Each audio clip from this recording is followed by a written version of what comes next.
तो शुरू से ले लेंगे 1 2 3 4 5, वो भी नहीं है। अब कहाँ से लगातार है वो हमको पता ही नहीं। हो सकता है कि 27 28 ये भी तो लगातार होगा, 29 30, तो हमको पता ही नहीं है। बट ये पता है कि लगातार का मतलब होता है कि 20 है तो दूसरा 21 होगा, एक ज़्यादा होगा। 21 है तो दूसरा एक प्लस करके ही 22 बना होगा, ये फिर प्लस 1 करके। तो हमें तो संख्या पता ही नहीं है, क्रमागत संख्या हमें पता ही नहीं। तो ऐसे सवाल में क्या करेंगे हम लोग, मान लेते हैं। माना क्रमागत संख्या x, पहले क्या मान ले हम, x मान ले। पहला ही संख्या हमको पता नहीं, पता थोड़ा ना है कि 3 है या 4 है या 20 है, नहीं है। पहला x माने तो इतना पता चल गया कि 10 रहता था तो आगे 11 होता था। तो ये 11 कैसे बना था, एक जोड़ के। तो ये x है तो ये दूसरा वाला x +1 रहेगा, +1, क्योंकि x के फॉर्मेट में है, नंबर के फॉर्मेट में रहता है। अगर शुरुआती अगर 23 है तो आप बोल देते हैं कि दूसरा 24 होगा, फिर आगे का 25 होगा, हाँ संख्या में। लेकिन किसी को x कहते हैं तो दूसरा x +1, तब कहेंगे कि ये लगातार जा रहा है। और फिर ये आगे का हो जाएगा, इसमें x +1 आया, फिर इसमें जोड़िएगा एक और, तो ये x +1 +1 तो x +2, फिर ये आ जाएगा x +3, फिर ये आ जाएगा x +4। और गिन लेते हैं 5 ठुआ नहीं, 1 2 3 4 5, ऐसे नहीं कि जोड़ते जाना है। 5 का मतलब x +5, आप गिन लीजिए, 5 पूर गया आपका। तो ये क्रमागत संख्या बन गया, थोड़ा देर के लिए संख्या बना, अभी x के फॉर्मेट में ही है, इसी का औसत दिया हुआ है। तो ये इस टाइप का सवाल जो है ना, जब भी औसत पहले से दिया हुआ रहे, हम बार बार बोल रहे हैं, तो ये वाला फॉर्मूला लगाना है। तो 5 क्रमागत आया ना, तो ये 5 का औसत है, 5 क्रमागत वाले का ये औसत है। यह औसत जो दिया हुआ है 5 वाले का दिया हुआ है। तो आप यहाँ पर लिख लीजिए 5 संख्याओं का योग बराबर औसत गुना 5। क्लियर है कि 5 संख्या का औसत तो औसत गुना 5। 6 संख्या का बोलेगा, 6 संख्या का औसत, 6 संख्या का औसत बोलेगा, 6 संख्या का योग, देखिए यहाँ पर 6 संख्या का योग बोलेगा तो बराबर औसत गुना 6। 7 संख्या बोलेगा औसत गुना 7। तो 5 संख्या का औसत बोलेगा तो औसत गुना 5 करेंगे। 7 संख्याओं का औसत बोलेगा, 7 संख्याओं का योग बोलेगा तो औसत गुना 7 करेंगे। ऐसे ही करना है। तो 5 संख्याओं का योग जो करेंगे वो पांचों संख्याएं अभी जो है, जो कि फिक्स वैल्यू नंबर में नहीं था, तो वो x के फॉर्मेट में जो आया है, पांचों संख्याएं क्या आया, एक तो x आया तो दूसरा x +1 आया। सबको जोड़ लेंगे, पहला जोड़े प्लस x +1, ये दूसरा जोड़े तो प्लस प्लस चलता ही रहेगा। ये प्लस जो है ना, ये वाला प्लस पहले से है, आप यहाँ पर प्लस कर रहे हैं, फिर प्लस आपको करना पड़ेगा x प्लस दूसरा टर्म, फिर आगे जोड़ना पड़ेगा, आगे का टर्म है x +3 है, फिर आपको x +4 है, तो बराबर 22 दिया हुआ है औसत का वैल्यू गुना 5। ओके, तो कहने का मतलब है कि सब जोड़ लीजिए, ये x है, यहाँ पर x है, यहाँ पर x है, यहाँ पर x है, यहाँ पर x है, तो कितना x है, 4x प्लस जो है ना एक जाति 5x, 1 2 3 4 5, हाँ ओके, 5x प्लस x को जो है ना एक जाति बोलेंगे, x एक साथ जुड़ेगा और संख्या एक साथ, संख्या यहाँ पर 1 2 3 3 3 6 4 10 प्लस 10 बराबर ये हो गया आपका 110। 5x बराबर हो जाएगा 110 माइनस 10, ठीक है। तो x बराबर हो जाएगा, ये घट के 100 आया, अब बट्टे ये 5 जो यहाँ गुना के फॉर्मेट में था तो यहाँ पर भागा आएगा जो कि आपको 20 करेगा। ये x का वैल्यू आया, ये किसका वैल्यू आया। अब संख्या टोटल आपका यहाँ पर है, टोटल संख्याएं आपका कहाँ पर है, यहाँ पर है। ये जो x का वैल्यू आया तो ये x का वैल्यू बैठेगा 20, ये हो जाएगा 20, x +1 है तो ये 21, ये हो जाएगा x +2 है ये 22 हो जाएगा, ये आपका 23 हो जाएगा, ये आपका 24 हो जाएगा। इसमें पूछा क्या गया था, इसमें आपसे ये पूछा गया था कि 5 संख्याओं का औसत 25 है, उनमें से 4 संख्याएं 35 20 22 15 हो तो नहीं ये वाला नहीं, यहाँ पर 5 क्रमागत संख्याओं का औसत 22 है, सबसे बड़ी संख्या कौन है, सबसे बड़ा तो यहाँ पर है ना, ये ना सबसे बड़ा, छोटा है तो ये हुआ, बड़ा ये हुआ, तो सबसे बड़ा आपका आंसर आ जाएगा 24 हो जाएगा। तो ये देखिए किस तरह से मज़ेदार लगा। और इस पर आधारित जो सवाल अभी देंगे, इस पर इस पर आधारित क्या, फिर अभी तुरंत चेंज कर देंगे तो वो भी क्या होगा, औसत दिया हुआ रहेगा, वही फॉर्मूला करना है कि संख्याओं का योग बराबर औसत गुना दिस दैट, तो वो निकल जाएगा। और इससे रिलेटेड हम सवाल देते हैं, विगत वर्ष में पूछा गया सीटेट में, क्वेश्चन नंबर 6 में है, विगत वर्ष का निकालना पड़ेगा हमको क्वेश्चन नंबर 6, विगत वर्ष का क्वेश्चन नंबर 6, जी हाँ बिल्कुल। तो 7 कर्मागत या कर्मिक एक ही चीज हुआ, 7 कर्मिक, कर्म का मतलब होता है लगातार, 7 कर्मिक संख्याओं का औसत 20 है। इनमें से सबसे क्या पूछा है, इनमें से पूछा गया है कि सबसे, ओ माय गॉड, निकालता होने से सबसे बड़ी संख्या। तो देखिए औसत पहले से दिया हुआ है, हाइलाइटर से अभी हाईलाइट किया हम, औसत दिया हुआ है, वीडियो हिल जाएगा, इसको नहीं हिलाइए, छोड़िए उधर, एक मिनट एडजस्ट करते हैं, ठीक है। तो ये सवाल किस पर बनेगा, तो इसी तरह से रहेगा, जब आपका औसत दिया हुआ है, यहाँ पर हाईलाइट जो किए थोड़ा सा डिस्टर्ब हो गया वीडियो में, कि औसत आपका 20 दिया हुआ है, तो आपको क्या करना पड़ेगा, ये वाले फॉर्मूले की तरफ चलना पड़ेगा आपको, बार बार हम बोल रहे हैं क्योंकि ये जो है ना इससे सीटेट में सवाल आता है। तो क्या करना पड़ेगा, सवाल क्या था, सवाल फिर से देख लीजिए, 7 कर्मिक संख्याओं का औसत 20 है, तो ये जो औसत 20 दिया हुआ है ना, 7 वाले का दिया हुआ है, 7 क्रम संख्याओं का औसत दिया हुआ है, तो आपको जो लिखना है वो 7 लिखना पड़ेगा कि 7 संख्याओं का योग से वो औसत निकला होगा। तो आप यहाँ पर लिख लीजिए कि 7, हिंदी में लिख लीजिए, 7 संख्याओं का योग बराबर औसत गुना 7। तो 7 जैसे बोले ना, तो फॉर्मूला नहीं लिखिए आपकी, 7 संख्याओं का योग बराबर औसत गुना कुल संख्या, और आप उस टाइम में जो है ना दिमाग आपका हैंग करने लगता है कि 7 संख्याओं का योग बराबर औसत गुना कुल संख्या, जो फॉर्मूला लिखते हैं फिर वही कुल संख्या पे आप बैठा नहीं पाते हैं कि 7 बैठा है कि 8 बैठा है कि 9 बैठा है। तो ऐसे कंडीशन में क्या होता है, दुविधा होता है। तो हम क्या करेंगे कि 7 संख्याओं का योग बराबर औसत गुना 7, 8 संख्याओं का योग बराबर औसत गुना 8 होगा। तो देख लेते हैं, कर्मिक संख्या था ना, तो कर्म से संख्या लेंगे, पहला संख्या अगर x होगा तो दूसरा क्या रहेगा, x + 1 रहेगा, प्लस करेंगे हम लोग, हैं प्लस करते जाएंगे, फिर x + 2 करेंगे, फिर x + 3 करेंगे। उसी टाइप का था, इसमें तो समझाना नहीं पड़ेगा, फिर से उसी तरह से समझाया है, तोड़ के एक बार समझा दिए, x + 4 + x + 5 + x + 6। तो आप थोड़ा देर के लिए गिन लीजिए, ये दूसरा संख्या था, ऐसा नहीं कि 1 2 3 4 5 ऐसे अलग अलग है, 1 यहाँ पे हुआ, 2 यहाँ पे हुआ, 3 यहाँ पे हुआ, 4 ऐसे हुआ, 5 ऐसे हुआ, 6 ऐसे हुआ, 7 ऐसे हुआ, बराबर यहाँ आ जाएगा। औसत आपको दिया हुआ था 20 था, गुना 7 था, तो 7x होगा, क्या हो जाएगा 7x प्लस, अब नंबर सब जोड़िए, नंबर सब 1 2 3 3 3 6 6 4 10 10 5 15 15 6 21 बराबर 20 7 4 से 140 होगा।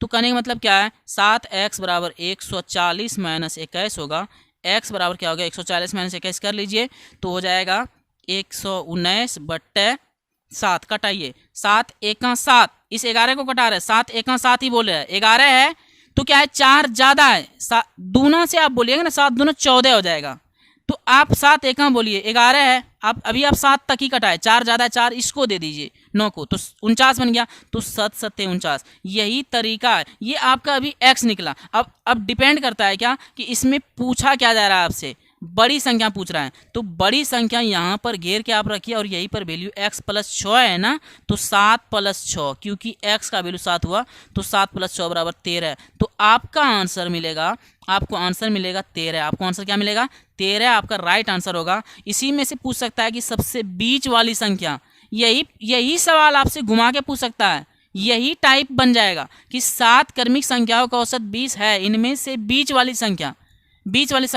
या ये पूछ देगा कि 7 कर्मिक संख्याओं का औसत 20 है, तो लास्ट के 3 संख्या, तो लास्ट के 3 संख्या, तो ये तीनों निकालिए, एक संख्या यहाँ पे है, एक संख्या यहाँ पे, एक संख्या यहाँ, तीनों का वैल्यू निकाल दीजिए। या पूछ देगा शुरुआती 3 संख्या है, शुरुआती 3 संख्या इधर से है, या बीच का पूछेगा, या लास्ट पूछेगा, या शुरू का पूछेगा, या कुछ भी पूछे, आप निकाल सकते हैं। तो मैं बार बार इस बात को रिपीट कर रहा हूँ कि जब भी औसत दिया हुआ रहे तो इस फॉर्मूले की तरफ आप चलिए, तो आपसे क्वेश्चन उड़ेगा, आपसे क्वेश्चन क्या होगा, उड़ेगा क्वेश्चन। अब हम बात करना चाहेंगे कि दूसरे टाइप का क्वेश्चन देना चाहेंगे। क्वेश्चन नंबर 8 ये भी विगत वर्ष में पूछा गया है। ये जो अभी क्वेश्चन बताए थे हम, क्वेश्चन नंबर 7 ओके।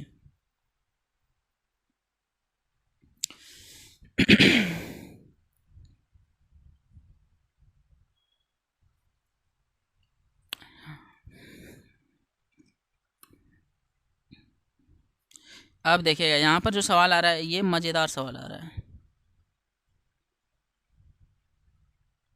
थोड़ा सा इधर हाइलाइटर करके हम अलग कर लेते हैं, आपकी सुविधा के लिए हम इधर हाईलाइट कर रहे हैं। क्यों कर रहे हैं हाईलाइट? दो तरह का कलर कर देते हैं। तो देखिएगा ये सवाल थोड़ा सा इंटरेस्टिंग है। यही सब सवाल आप लोग को भारी लगता होगा।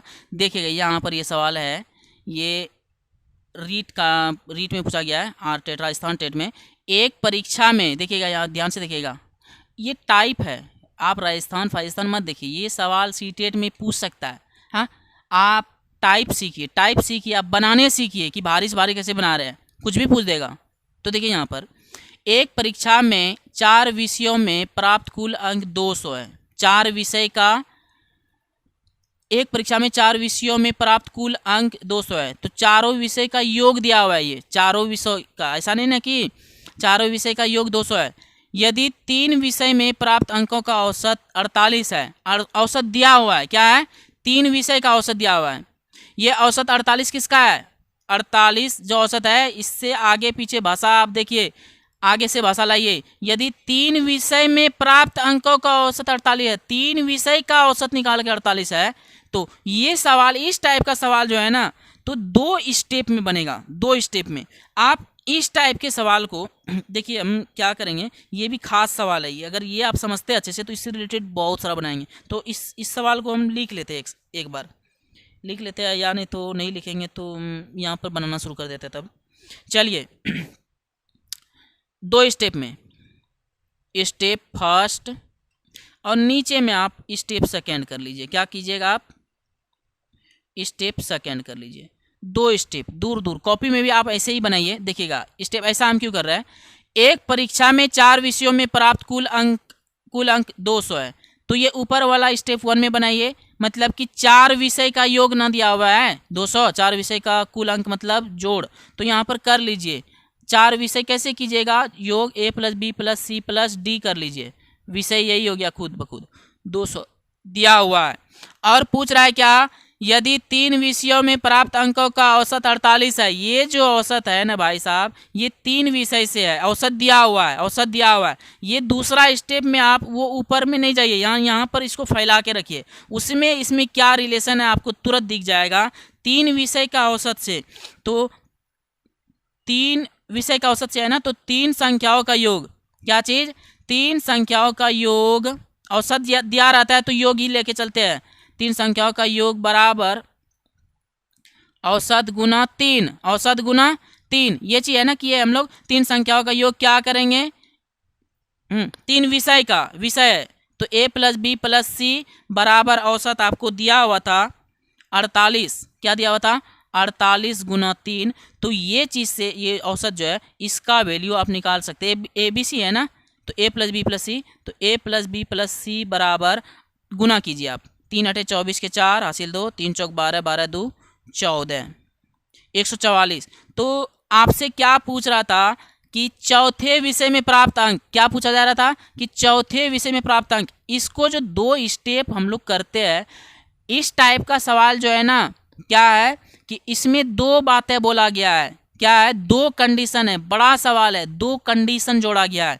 एक परीक्षा में 4 विषयों में प्राप्त कुल अंक 200 है, यदि 3 विषय में प्राप्त अंकों का औसत 48 है, तो ये 48 जो औसत है 3 विषय का है, 3 विषयों का योग बराबर औसत गुना 3 रख के है ये चीज़। और ऊपर का जो वो एक्स्ट्रा पार्ट है, तो जब भी लंबा लंबा सवाल रहता है तो उसमें 2 पार्टें रहता है, एक बढ़िया पार्ट है और दूसरा एक्स्ट्रा पार्ट, एक मेन पार्ट, एक एक्स्ट्रा पार्ट। अब कौन मेन है कौन एक्स्ट्रा है वो चीज़ आपको पता चलेगा कि दूर दूर कीजिए, ऊपर या नीचे कीजिए। तो इससे क्या होता है, आपको यहाँ क्लियर चल गया कि यही चीज़ यहाँ ला देते हैं। A + B + C 3 तक का वैल्यू निकल गया, 3 तक का वैल्यू तो है 14 और प्लस ये D। पूछा ही गया था आपसे, पूछा ही गया था कि चौथे विषय में प्राप्त अंक, चौथा विषय तो D है ना, तो 3 विषय जो है यहाँ पर a प्लस बी प्लस सी 3 विषय, यहाँ पर 48 जो दिया हुआ था 3 विषयों का औसत, 3 विषयों का औसत से हम लोग 3 विषयों का योग निकाल लिए। 3 विषयों लिख देते हैं यहाँ पर, संख्याओं ने। जब संख्या रहेगा तो संख्या, जब विषय रहेगा तो 3 विषयों कर लेंगे। 3 विषय का योग बराबर औसत गुना 3, तो 3 विषय का योग आप औसत गुना 3 करके आप 144 आप निकाल चुके हैं। 144 प्लस डी बराबर 20 हो गया। कितना, 200 ना हुआ, 200 था पहले से, 200 है तो डी आप निकाल सकते हैं। 200 माइनस 144 तो आपका हो जाएगा 44, तो 54 हो जाएगा। क्या हो जाएगा, ये डी जो आपका चौथा था, हाँ 54 ही होगा, 56 होगा, सॉरी इसमें 56 होगा। और ये चीज़ इसमें आंसर आप देख सकते हैं, यहाँ पर 56 आपका ऑप्शन में यहाँ पर है 56, डी नंबर में आपका दिया हुआ है पहले से 56। तो देखा आपने किस तरह से निकलता है, आसान तरीके से निकलता है, कोई भारी नहीं है, कोई एकदम पूरा आसान तरीके से निकलता है। तो जब भी इस टाइप का औसत दिया हुआ रहे तो क्या करेंगे, संख्याओं का योग बराबर औसत गुना संख्या करेंगे, कुल संख्याएं करेंगे हम लोग। और जब भी लंबा लंबा सवाल रहेगा तो वो आपको दिखेगा, वो खुद दिख जाएगा कि इसमें 2 स्टेप लगेगा। तो मैं बताऊं कैसे आप पहचानिएगा कि 2 स्टेप लगेगा। अब एक सवाल हम देंगे आपको, पेज नंबर 1789 का सवाल है, क्वेश्चन नंबर 7 देते हैं। क्वेश्चन नंबर 7 तो हो चुका है, और 1789 का क्वेश्चन नंबर 8 देते हैं। क्वेश्चन नंबर 8 देते हैं,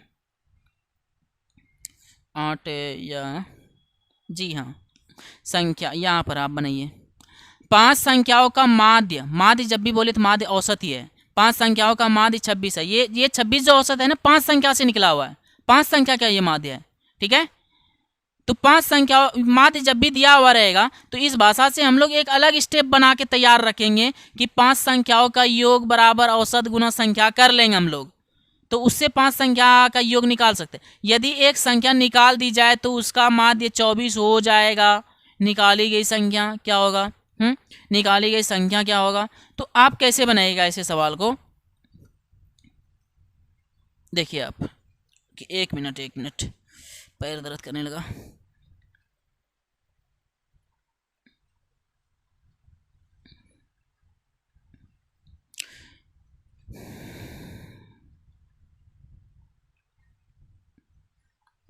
चलिए अब हम लोग आ जाते हैं सवाल पे, आ जाते हैं। कौन सा सवाल था, ये सवाल था क्वेश्चन नंबर 8।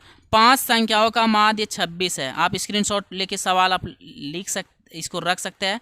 5 इस 2 स्टेप में बनाएंगे, 2 माध्य है, यहाँ पर भी माध्य है, यहाँ पर भी माध्य है। ये 5 संख्याओं का माध्य है। यदि एक संख्या निकाल देंगे, निकालने का मतलब ये 4 संख्या का हो गया, तब एक निकल जाएगा, तो 4 संख्या का माध्य ये है। तो निकाली गई संख्या जो निकाले वो देखिएगा कितना आसान तरीके से बनेगा। 5 संख्या का माध्य दिया हुआ था ना पहले से, तो जो माध्य है 5 संख्या का माध्य 26, तो क्या होगा, उससे माध्य दिया हुआ है, तो दिया हुआ है तो फॉर्मूला वो वाला लगेगा कि 5 संख्याओं का योग बराबर औसत गुना 5 है, तो 5 संख्याओं का योग बराबर औसत गुना 5 करेंगे। और 5 संख्या का योग में आप क्या कीजिएगा, थोड़ा देर के लिए आप ABCD लिख लेते हैं। ऐसा क्यों लिखते हैं, आपको दिखने लगता है। ABCDE लिख लेते हैं। ABCDE बराबर औसत क्या था, औसत दिया हुआ था, 5 संख्या का औसत दिया हुआ था, माध्य दिया हुआ था 26 गुना 5 कर लेते हैं। तो ABCDE तक का वैल्यू आप निकाल सकते हैं ना। ये आप चलते रहिए, 2 स्टेप है, स्टेप फर्स्ट और दूसरा स्टेप जो खोलिएगा तो थोड़ा दूर में खोलिएगा, क्योंकि हो सकता है इसका कुछ वैल्यू निकल के यहाँ पे पुट करेंगे। तो इसी तरह से हम कहेंगे कि A + B + C + D + E बराबर 26 पंचे 5 6 के 30 के 0 हासिल 3 5 दूना 10 3 13 130 हुआ। अब कहता है क्या कि यदि एक संख्या निकाल दी जाए तो उसका माध्य 24 हो जाता है। तो ये माध्य 24 जो है कितने संख्या का 24 है, जब निकाला था, जब संख्या निकाल दिया तो 4 संख्या का है ना माध्य। ये माध्य 24 जो है 4 माध्य मतलब औसत, 4 संख्या का औसत है, तो 4 संख्याओं का यहाँ पर भी औसत दिया हुआ है, तो यहाँ पर भी ये स्टेप 2 करेंगे। क्या करेंगे? इसको स्टेप 2 में डालेंगे। तो इसको हम लोग कहेंगे कि लिखेंगे, इसमें भी हिंदी में लिखेंगे 4, हिंदी भाषा में ही लिख लेंगे 4 संख्याओं का योग औसत है, तो उससे संख्याओं का योग निकाल सकते हैं। 4 संख्या, और वो भी कितना संख्या का? 5 संख्या का, 6 संख्या का नहीं ना, 4 संख्या का औसत है, तो 4 संख्या का योग निकालिएगा उससे। जब औसत दिया हुआ है तो उससे आप योग निकाल सकते हैं। 4 संख्या का योग बराबर, हम बार बार बोल रहे हैं कि औसत दिया हुआ है, तो ये वाले फॉर्मूला पे चलिए आप। जितना संख्या का औसत रहेगा तो उतने खोलिए आप। 4 संख्या का योग है, 5 संख्या का औसत दिया रहेगा तो 5 संख्या की बसा देंगे। तो 4 संख्या का औसत है, 4 संख्याओं का योग बराबर औसत गुना, तो यहाँ पर क्या होगा? 4 अप्लाई किए तो 4 ही होगा। तो ये सीधी सी बात है, इसमें कोई बड़ी चीज़ नहीं है। तो 4 संख्या में, अब देखिए बात क्या है कि जब भी 5 संख्याओं का माध्य 26 है, यदि एक संख्या निकाला है क्या? उसी संख्या में से निकाला है, तो उसका औसत, तो उन्हीं में से 4 संख्या का ये औसत 4 है। यहाँ पर 4 संख्या कोई दूसरा नहीं, उन्हीं में से। तो यहाँ पर भी हम लोग क्या करेंगे कि a plus B plus C plus D करेंगे। तो यहाँ पर पी क्यू आर एस नहीं लेंगे, ए बी सी डी ही लेंगे। ए बी सी डी, क्योंकि वही संख्या में वही है, यहाँ पर है, कोई एक तो निकाला है तो वही का संख्या यहाँ पर भी रहेगा, लेकिन 4 तो रहेगा, एक तो निकाल दिए तो 4 संख्या का। तो क्या करेंगे? इसमें औसत दिया हुआ था, देखना पड़ेगा, रुकिए, 24 गुना 4, तो ये ए बी सी डी का वैल्यू निकल गया, A plus B plus C plus D का वैल्यू निकल गया। चलिए 4 चौक 16 के 6, 4 चौक 16 6 80 1 4 2 8 1 9 96। तो मैं क्यों बोल रहा हूँ ऐसा बार बार कि स्टेप 1 स्टेप 2 करके बनाइए ऐसा, और क्यों बोल रहा हूँ कि स्टेप 2 थोड़ा दूर देने के लिए, क्योंकि पता है ना कि बोल रहा है निकाली गई संख्या, निकालेंगे मतलब वो 5वां संख्या, 5वां हो या पहले से निकाल लिया हो या 20 से निकाल लिया हो, जो भी निकाला गया हो। तो कहने का मतलब क्या है कि जो निकाला है 4 ठो संख्या, पता है ना कि 96 हो गया, तो इनमें से 4 ठो संख्या तक का हम लोग वैल्यू क्या करेंगे? 96 प्लस ई। यहाँ पे जो बाद में सॉल्यूशन करते हैं, क्यों करते हैं? तो आप ये नहीं जान सकते हैं कि यहाँ का चीज़ यहाँ पर पुट होगा या यहाँ का चीज़ वहाँ पर पुट होगा, ये आप पता नहीं चलेगा अभी, इसलिए थोड़ा दूर दूर में कीजिए। तो 96 प्लस ई बराबर 130 हो गया। तो यही जो निकाला गया था, एक संख्या जो नहीं पता है, तो इससे हम लोग, ये 5 संख्या का योग 130 है, लेकिन जो है ना इसमें 4 संख्या का औसत जो है, यहाँ से 4 संख्या का वैल्यू पता है, क्लियर हो गया। तो इसमें से आप ई निकाल सकते हैं। तो ई आपका ईजी तरीके से निकलता है, आपको ई मिलेगा 130 माइनस 96 हो जाएगा आपका। चलिए 10 माइनस 6 4, 12 माइनस 9 3, ख़त्म, 34 आपको आंसर मिलेगा। और ये आप यहाँ से आप देख सकते हैं कि 34 है या नहीं। ये सवाल था ना, यही सवाल था, और इसमें 34 सी नंबर में है 8 का। तो आपका MC ग्रो ही है, बट देखते हैं 8 का डी दिया हुआ है, डी नंबर में 14 है, डी यहाँ पर डी नंबर में 14 है। तो MC ग्रो बार बार गलत नहीं होता, MC ग्रो से ही हम बनाते हैं, और MC ग्रो ही मतलब कि फॉलो भी करते हैं। ये कोचिंग में जो बोला गया, हकीम सर के भी द्वारा